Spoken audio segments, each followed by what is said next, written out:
नमस्कार, स्वागत है आपका संसद टीवी पर। मैं हूं मनोज वर्मा और आप देख रहे हैं हमारा खास कार्यक्रम मुद्दा आपका। मुद्दा आपका में आज हम बात करेंगे पुलिस सेवा की, सुधार की और चुनौतियों की। इस मुद्दे पर बात इसलिए करेंगे क्योंकि गृह मंत्रालय के पुलिस अनुसंधान एवं विकास ब्यूरो की हाल ही में एक रिपोर्ट सामने आई है। इस रिपोर्ट में देश की पुलिसिंग व्यवस्था को लेकर कई चौंकाने वाले पहलू सामने आए हैं। मसलन देश में पुलिसिंग व्यवस्था पर प्रति व्यक्ति खर्च पिछले 10 सालों में 2 गुना हो गया है, लेकिन पुलिस फोर्स में 5 लाख से अधिक पद खाली पड़े हैं। इस रिपोर्ट के अनुसार देश के हर तीसरे थाने में कोई सीसीटीवी कैमरा नहीं लगा है। देश में 841 लोगों पर महज एक पुलिसकर्मी है। देश की आधी आबादी महिलाएं हैं, लेकिन पुलिस में इनकी भागीदारी सिर्फ 10.5% है। देश के 41% थाने ऐसे हैं जहां एक भी महिला पुलिसकर्मी तैनात नहीं है। यह तस्वीर है देश के पुलिस बल की। यह हाल तब है जब देश में आंतरिक स्तर पर कई चुनौतियां हैं। कानून व्यवस्था राज्यों का मसला है, लेकिन सवाल लोगों की सुरक्षा का है। इसलिए मुद्दा आपका में आज बात पुलिस सेवा की करेंगे, सुधार और चुनौतियों की करेंगे। चर्चा करने के लिए खास मेहमान हमारे साथ जुड़े हुए हैं। वरिष्ठ पत्रकार नीलू रंजन जी हमारे साथ स्टूडियो मौजूद हैं। नीलू जी, आपका बहुत बहुत स्वागत है संसद टीवी पर। साथ ही बात करेंगे उत्तर प्रदेश के पूर्व पुलिस महानिदेशक डॉक्टर विक्रम सिंह जी से। विक्रम जी, आपका भी बहुत बहुत स्वागत है। और साथ में जुड़े हुए हैं जम्मू कश्मीर पुलिस के पूर्व डीजीपी एसपी वैद जी। वैद जी, आपका भी बहुत बहुत स्वागत है संसद टीवी पर। शुरुआत वैद जी मैं आप ही से ही करूंगा। अगर कश्मीर से कन्याकुमारी तक की बात की जाए, जो पुलिस व्यवस्था का हाल है वो इस रिपोर्ट से उभर के सामने आ रहा है। कुछ राज्यों में सुधार दिखता है, लेकिन अधिकांश राज्यों में जो हालत है वो बहुत चौंकाने वाली है। आप कैसे देखते हैं इस रिपोर्ट को? देखिए पंकज जी, मैं खुद director training bureau of police research और डेवलपमेंट में रहा हूँ जी। और मैंने ये हाल देखा है। ये सही है कि पिछले 10 साल में पुलिस का बजट 2 गुना हो गया जी। और लेकिन जो हालत है पुलिस की वो बहुत बुरी है। मैं पूरे देश में जाना आना होता है। कुछ रियासतें हैं, जैसे साउथ की कुछ रियासतें हैं, आप कर्नाटका, तेलंगाना, आंध्रा, कुछ स्टेट्स, केरला, उनकी स्थिति इतनी बुरी नहीं है। जो नॉर्थ इंडिया की कुछ स्टेट्स हैं, यूपी, बिहार, छत्तीसगढ़, झारखंड, कुछ ऐसी स्टेट्स हैं जहां हालत बहुत ही खराब है। ओवरऑल पूरे भारत में पुलिस की ट्रेनिंग की बहुत कमी है। मैंने ट्रेनिंग डायरेक्टर ट्रेनिंग पद देखते हुए महसूस किया 20-20 साल पुलिस की ट्रेनिंग का नंबर नहीं आता। कुछ लोग तो सारी उम्र रिटायर हो जाते हैं, 30-35 साल की सर्विस करके उनको ट्रेनिंग नहीं होती। और आज डंडे वाला जमाना नहीं है, आज टेक्नोलॉजी का जमाना है और हर 2 साल के बाद टेक्नोलॉजी इतनी बदल जाती है। तो जहां तक वैकेंसीज का सवाल है, बिल्कुल सही आप कह रहे हैं। 5-5.5 लाख वैकेंसीज एक 22-23 लाख की फोर्स में पूरी कंट्री में बहुत बड़ी वैकेंसी है। और एक स्टैट्यूटरी सिस्टम होना चाहिए ताकि जैसे जैसे वैकेंसीज अक्रू होती हैं उस तरह उनका भर्ती होना, उनकी ट्रेनिंग होना, क्योंकि ट्रेनिंग में 2 साल मिनिमम लगते हैं, तो वो भी एक रेगुलर प्रोसेस होना चाहिए। जहां तक लेडीज का मसला है, बिल्कुल आपने सही कहा। जब 2006 में 3.5% विमेन परसेंटेज थी पुलिस की और आज 15 साल के बाद ये 10.5% पहुंची है, लगभग 7% बढ़ी है। जबकि हमारा लक्ष्य 33% विमेन पुलिस में होनी चाहिए, खासकर उन एरियाज में पुलिसिंग के जहां पब्लिक इंटरफेस होता है। Women police can deliver better, public के साथ उनका डीलिंग बहुत अच्छा होता है। लेकिन हम 15 साल में सिर्फ 7% बढ़ पाए हैं। ये सारी चीजें हमें, मैं समझता हूं, मेरा इसमें ये मानना है कि ओवरऑल कंट्री में police is not a priority in the political system. आप देखिए, जब पॉलिटिकल पार्टीज अपना 5 साल चुनाव के में अपना वो देते हैं घोषणा पत्र, उसमें पुलिसिंग का कभी मेंशन नहीं होता है। लोगों में प्रायोरिटी नहीं है, पॉलिटिकल क्लास में ये प्रायोरिटी नहीं है, एडमिनिस्ट्रेटर्स में प्रायोरिटी नहीं है।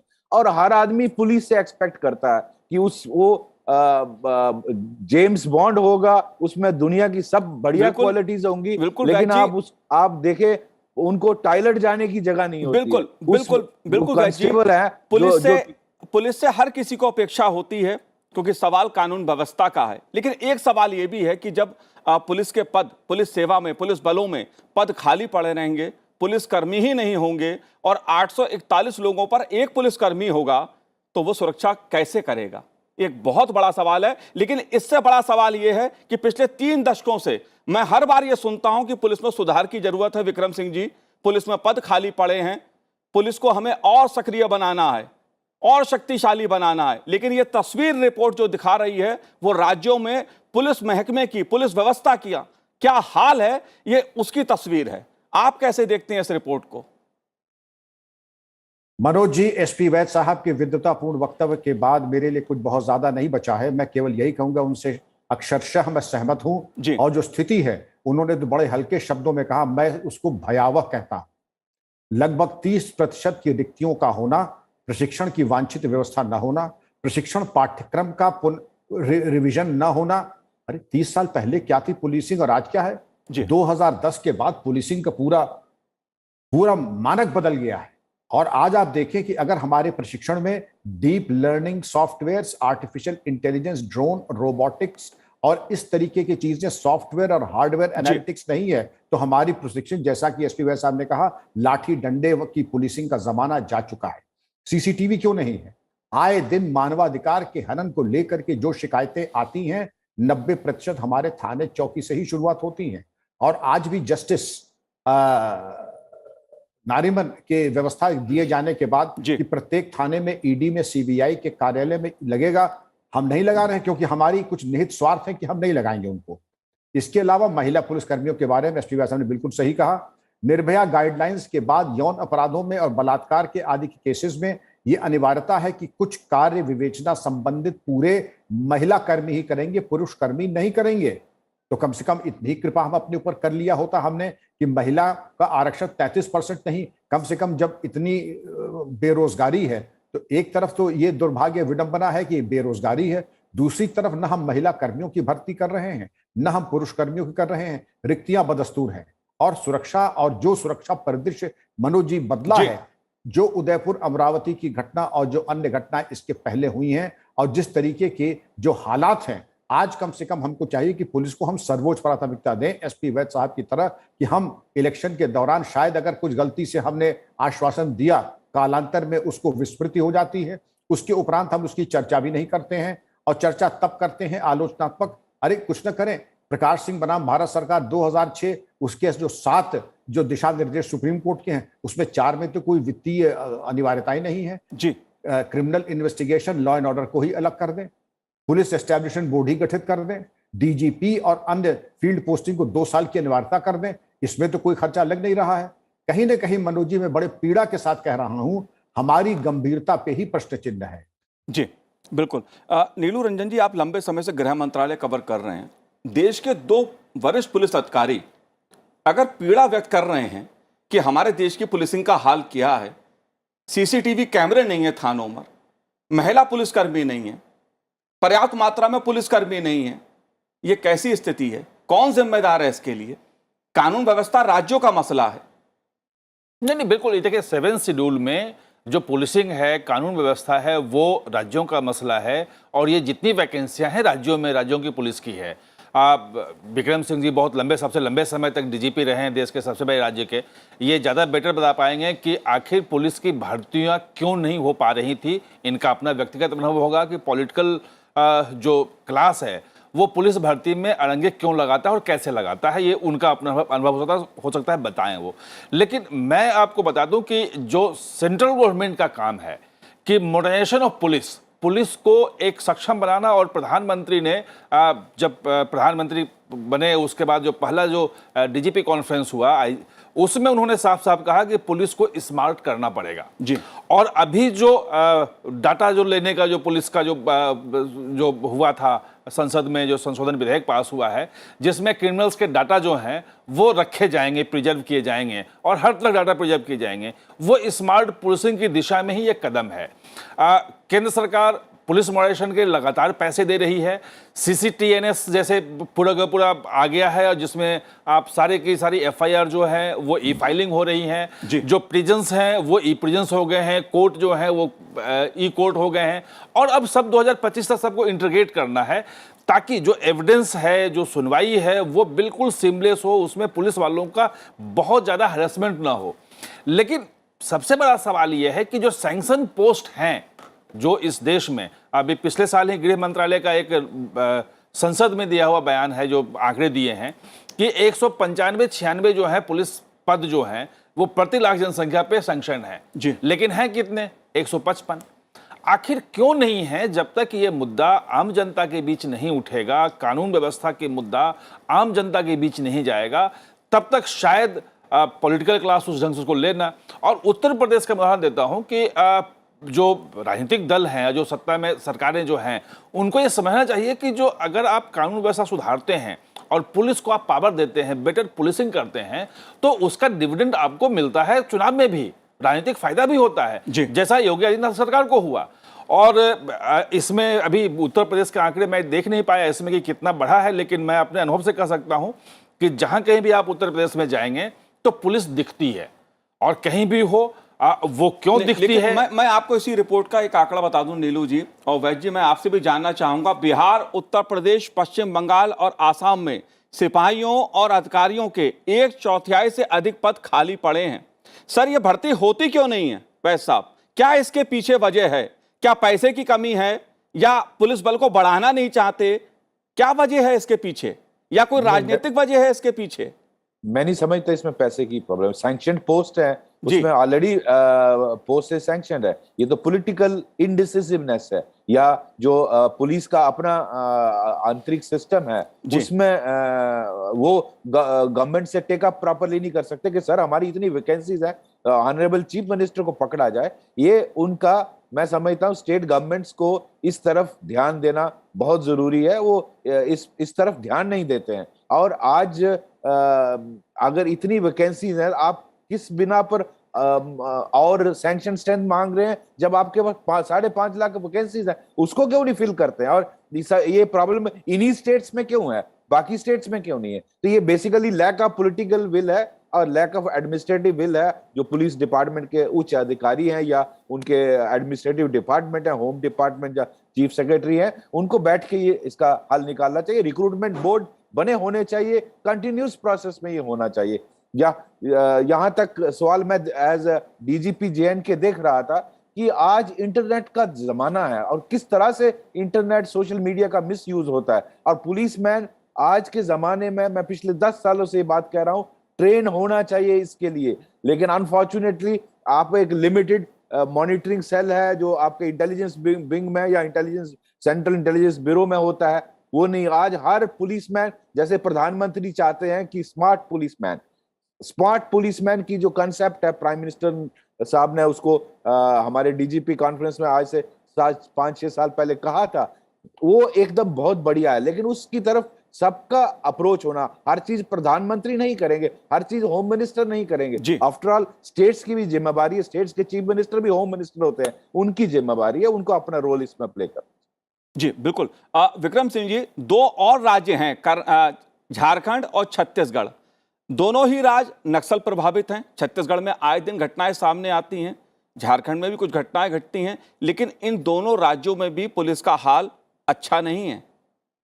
हम जानते हैं चुनौतियां क्या हैं, लेकिन उसके बावजूद अगर पुलिस की कमी है, पुलिस सेवा में व्यवस्था ठीक नहीं है, अच्छे हथियार नहीं है, CCTV कैमरे नहीं है, महिला पुलिसकर्मी नहीं है, पुलिस बल नहीं है, क्या वजह है इसके पीछे? मनोज जी, ये यक्ष प्रश्न है और इसके बारे में देखें, एक तरफ तो बेरोजगारी, दूसरी तरफ भर्तियों का ना होना। नीलू जी ने और SP वैद्य साहब ने इस पर बृहद प्रकाश डाला है। और सबसे पहले तो ये है, बजट की कोई कमी नहीं है। निष्कर्ष नंबर 2, ट्रेनिंग फैसिलिटीज की सुविधाएं कम है, मैं स्वीकार करता हूं। ट्रेनर्स की कमी है, मैं स्वीकार करता हूं। और एडिशनल वर्कलोड, और यदा कदा, जैसे यूपी में एक प्रकरण हुआ था कि एक सरकार ने ऐसी भर्तियां की थी कि जिसमें उनकी बड़ी किरकिरी हुई थी। 16 IPS अफसर भी निलंबित हुए जिन्होंने भर्ती बहुत त्रुटिपूर्ण तरीके से की थी। बाद में तमाम एक असमंजस, ऊहापोह की स्थिति उत्पन्न हुई थी। लेकिन उससे नसीहत लेकर के यूपी में कम से कम एक बोर्ड बनाया गया जिसकी प्रशंसा गृह मंत्री जी ने संसद में भी किया था। और इसके लिए जरूरी है कि तमाम दिक्कतों के मद्देनजर किसी न किसी को और कभी न कभी तो सारी रिक्तियां जो हैं उनको पूर्ण करनी होंगी। टेक्नोलॉजी का इस्तेमाल करना होगा। सीसीटीवी तो बड़ी मौलिक चीज है, लेकिन स्मार्ट सीसीटीवी जिसमें deep learning, facial recognition software, इस प्रकार के सॉफ्टवेयर हो आर्टिफिशियल इंटेलिजेंस इनेबल्ड, जिससे कि अगर उदयपुर और अमरावती की घटनाएं होती हैं तो उसमें आतताइयों को चिन्हित कर लिया जाएगा। आपने उदयपुर में देखा था कि जो आतताई गिरफ्तार हुआ था वो अपने कान पे ऐसे हाथ लगाए थे, उसको मालूम था कि अगर उसकी डेटा इसमें कैद हो गए ये फेशियल रिकग्निशन सॉफ्टवेयर आदि में, तो वो ताजिंदगी उसको चिन्हित किया जा सकता है। जब क्रिमिनल की इतनी अच्छी जानकारी है तो पुलिस कर्मियों की, बिल्कुल एसपी वैद साहब ने ठीक कहा कि हमारा टेक्नोलॉजिकल आईटी और अब हमारे कर्मचारी ये अच्छी बात है कि एलएलबी भी आ रहे हैं, बीटेक भी आ रहे हैं, एमटेक भी आ रहे हैं। ये हमारे लिए कठिन नहीं है कि बेसिक आईटी, क्योंकि आज से इवन 10 साल पहले जो चीज प्रासंगिक महत्वपूर्ण थी, बलवा ड्रिल और ये सब बहुत महत्वपूर्ण है, लेकिन अगर हम आईटी नहीं है, ये मान लीजिए कि हम आत्मघात कर रहे हैं। ट्रेनिंग का मूल स्वरूप बदलना होगा। आईटी और विज्ञान, scientific aids to investigation, DNA profiling, robotics और इस तरीके की चीजों का समावेश होगा। जो इजरायली टेक्नोलॉजी है हमारी आइडेंटिफिकेशन चिन्हित, जो स्नूपिंग है हमारी सर्वेलेंस टेक्निक्स हैं, उनको एक दूसरे स्तर पर ले जाना होगा।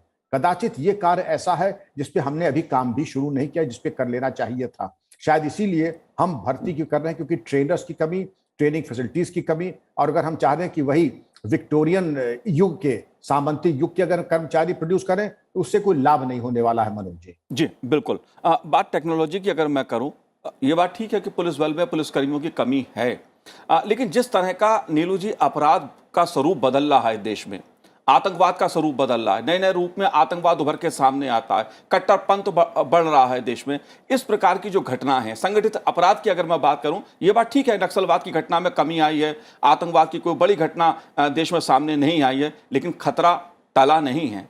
टेक्नोलॉजी का उपयोग की बात दोनों वरिष्ठ पुलिस अधिकारी कह रहे हैं, चाहे बात ड्रोन टेक्नोलॉजी की हो या दूसरी टेक्नोलॉजी की बात हो, उसको भी बढ़ाया जाए सिस्टम में, लेकिन यहाँ तो सीसीटीवी थाने में नहीं है। नहीं, बिल्कुल बिल्कुल सही कहा। देखिए, हमारे यहाँ सबसे बड़ी समस्या ये होती है कि जब तक पानी सर के ऊपर से गुजर ना जाए तब तक हम जागते नहीं हैं। जब नक्सलियों का रेड कॉरिडोर तमिलनाडु से लेकर नेपाल तक हो गया तब हम जागे और हमने जो है 300 थाने चिन्हित किए जिनको फोर्टिफाइड करना है, जहाँ अत्याधुनिक हथियार रखे जाने हैं, जहाँ ट्रेंड पुलिस जो है वो तैनात किए जाएं और एक संख्या में तैनात किए जाएं। वरना हर साल नक्सली आते थे 300-400 संख्या में, 10-12 पुलिसकर्मी होते थे, थाने में हथियार लूट के ले जाते थे। तो वो जब हमारे ऊपर, सर के ऊपर पानी गुजरता है तो हम करते हैं। लेकिन मैं ये जो देख रहा हूँ अभी, खास तौर पे जो इस वक्त जो सरकार चल रही है, केंद्र की सरकार चल रही है, वो धीरे धीरे सब कुछ को टेक्नोलॉजी से पुलिस को अपग्रेड कर रही है। स्टेट गवर्नमेंट को भी लगातार वो दबाव बनाई जा रही है। जो पुलिस आधुनिकीकरण का जो पैसा है, वो फंड है, वो जा रहा है। जो जेल हैं, वो जेल तो उन्हीं के अंडर में है, वो जेल को ई प्रिजन में कन्वर्ट किया जा रहा है, उस पर मॉनिटर किया जा रहा है। जो अदालतें हैं जहाँ पे ले जाता है और अपराधी भाग जाते हैं और उनको लाने ले जाने में पुलिसकर्मियों को बहुत बड़ी संख्या लगती है, तो उनको किया जा रहा है कि सीधे जो है अगर उनकी सुनवाई भी होनी है तो आजकल तो वीडियो कॉन्फ्रेंसिंग है, और अगर वो सुविधा जेल में भी हो, कोर्ट में भी हो, तो हर बार ले जाने की जरूरत नहीं पड़ेगी। बहुत सारे काम धीरे धीरे हो रहे हैं और जो स्मार्ट पुलिसिंग की दिशा में है कि जब तक आप पुलिस को उससे लैस नहीं करोगे, टेक्नोलॉजी आपने दे दिया, कानून नहीं है। कानून ये कहता है कि आप किसी भी अपराधी का आप डाटा नहीं रख सकते, तो आप उसका क्या करेंगे टेक्नोलॉजी को लेकर के। लेकिन अब जब आ गया है कि जितने भी अपराधी होंगे जो जेल में बंद होंगे, वो सबके फेशियल रिकॉग्निशन से लेके डीएनए से और हाथ पांव जितने भी हैं, आंखों के, वो सारे के सारे पहचान जो है प्रिजर्व किए जाएंगे।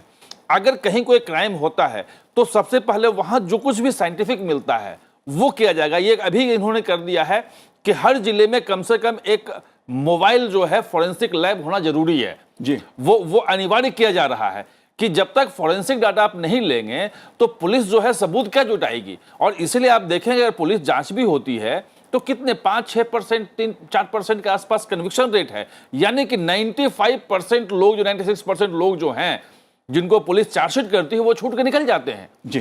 तो वो चीजें हो रही हैं, लेकिन वो स्लो हो रही है क्योंकि स्टेट्स जिस ढंग से आना चाहिए राज्यों को, ये कानून व्यवस्था पुलिसिंग राज्यों का विषय है, वो उस ढंग से नहीं आ रही। जाहिर है नीलू जी, जब पुलिस बल की कमी है तो जांच कौन करेगा? जांच भी पुलिसकर्मी ही करेगा, कोई अधिकारी ही जांच करेगा। जब अधिकारियों पुलिसकर्मियों की कमी है पुलिस बल में, जाहिर तौर पे न्याय की दृष्टि से भी उसमें असर पड़ता है, उसमें विलंब होता है। उसमें एक चीज है कि अगर टेक्नोलॉजी से लैस पुलिस हो तो 10 पुलिसकर्मी का काम एक कर सकता है। अगर पूरी तरह से ट्रेंड हो, टेक्नोलॉजी उसके पास पूरी हो, तो सिर्फ संख्या बढ़ाने की बात नहीं है। ये बात ठीक है, स्मार्ट बनाने की जरूरत है। बिल्कुल, ये बात ठीक है कि दिल्ली की बात मैं करूं या दूसरे मेट्रो जो शहर है उनकी बात की जाए कि उसमें हमें पुलिस स्मार्ट रूप में दिखती है, सीसीटीवी दिखते हैं बड़े शहरों में। लेकिन अगर छोटे शहरों की बात की जाए, कस्बों की बात की जाए या दूर दराज के इलाकों की बात की जाए, तो आज भी अगर बेसिक मैं बात करूं तो हमारे पुलिसकर्मी के पास वो साधन तक नहीं है। थानों में बिजली पानी की व्यवस्था भी पर्याप्त मात्रा में कई क्षेत्रों में मैं देखता हूं वो भी नहीं होती है। तो बड़ी पीड़ा है, दोनों पुलिस अधिकारी भी इस पीड़ा को व्यक्त कर रहे हैं। लेकिन वैद्य जी, सवाल महिलाओं का है। देश की आधी आबादी महिलाओं की है। 33% का टारगेट रखा गया था, लेकिन 33% के अगर टारगेट को पूरा करेंगे तो 33 साल लग जाएंगे।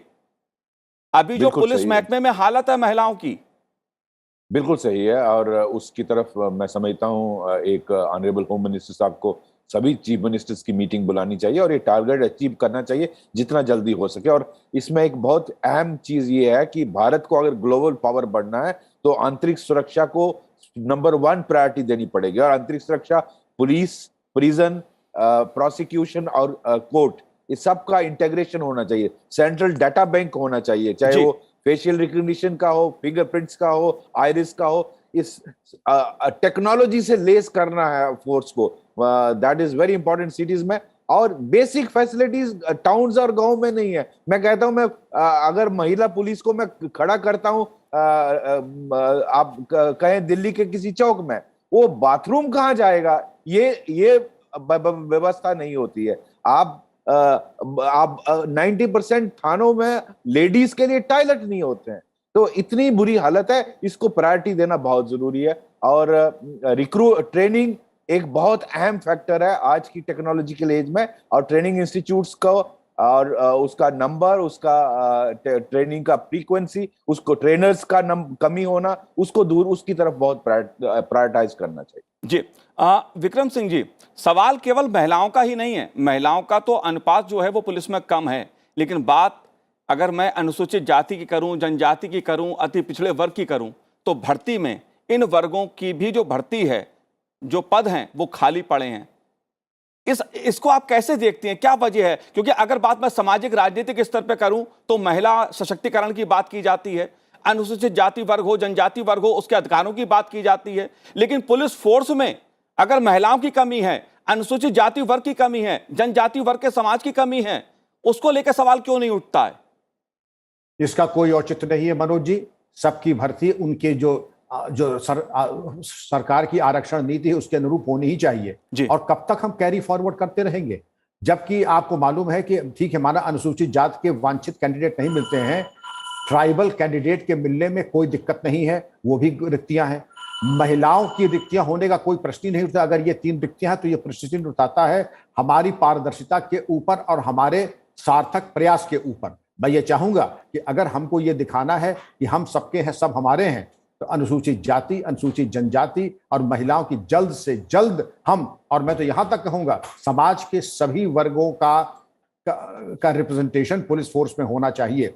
और एक बात मैं फिर कहूंगा, दोबारा बल देते हुए, एसपी वैद्य साहब ने बड़ी एक मार्मिक बात कही है कि थानों में महिलाओं के लिए प्रसाधन घर का अभाव और कानून व्यवस्था की ड्यूटीज में हम पुरुष जाते हैं, 18 घंटे जाते हैं, जो आवश्यकता होती है वो हम वैसे ही पूरी कर लें। लेकिन बेचारी जो महिला पुलिसकर्मी हैं उनके लिए न किसी ने सोचा है न व्यवस्था है। कम से कम इतनी व्यवस्था हम जरूर कर लें कि जब हमारे साथ महिला अधिकारी कर्मचारी जाती हैं, उनके जो स्पेशल रिक्वायरमेंट्स हैं उसको पूरा करने के बारे में भी हम पहले से एडवांस प्लानिंग कर लें। वो ब्लाइंड स्पॉट हमारे पुलिस उप संस्कृति में नहीं है, क्योंकि एक पुलिस की उप संस्कृति है पुरुष प्रधानता की, उससे भी हमें बाहर आना होगा। जी बिल्कुल। बिल्कुल। विक्रम सिंह जी, मैं आपसे एक कमेंट और लेना चाहता हूं पुलिस सुधार पर। इसकी खूब चर्चा होती है, कोर्ट तक में इस पर खूब चर्चा हुई है, संसद में भी अक्सर मैं इस पे संवाद और चर्चा सुनता हूं। आप कैसे देखते हैं, क्योंकि तमाम कमेटियां बनी हैं पुलिस सुधार को लेकर, लेकिन इसकी जो रफ्तार है वो इतनी धीमी है कि सवाल पे सवाल खड़े होते जा रहे हैं।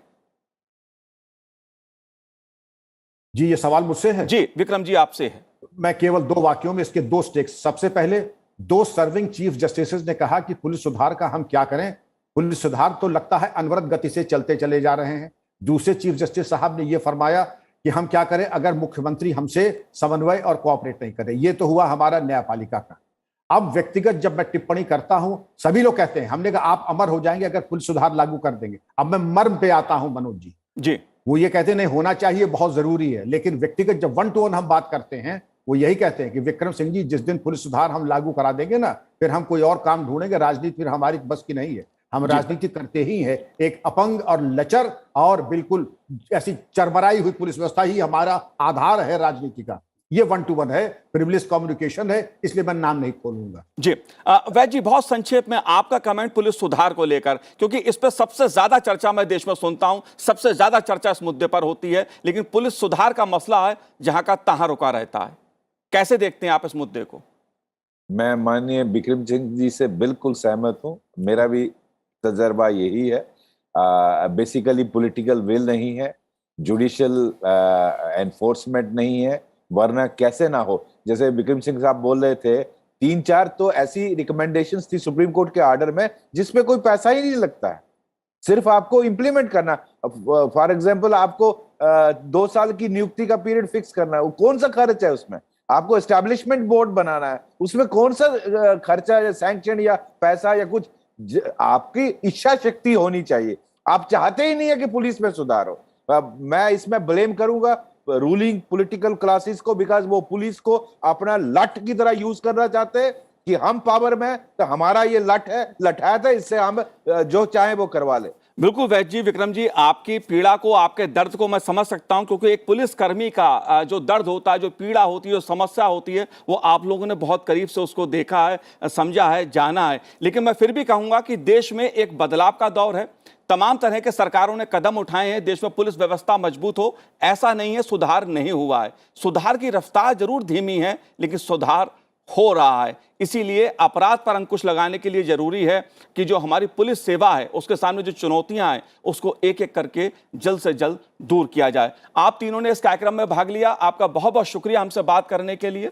तो आज हमारे इस कार्यक्रम में इतना ही, मुझे दीजिए आज्ञा, नमस्कार।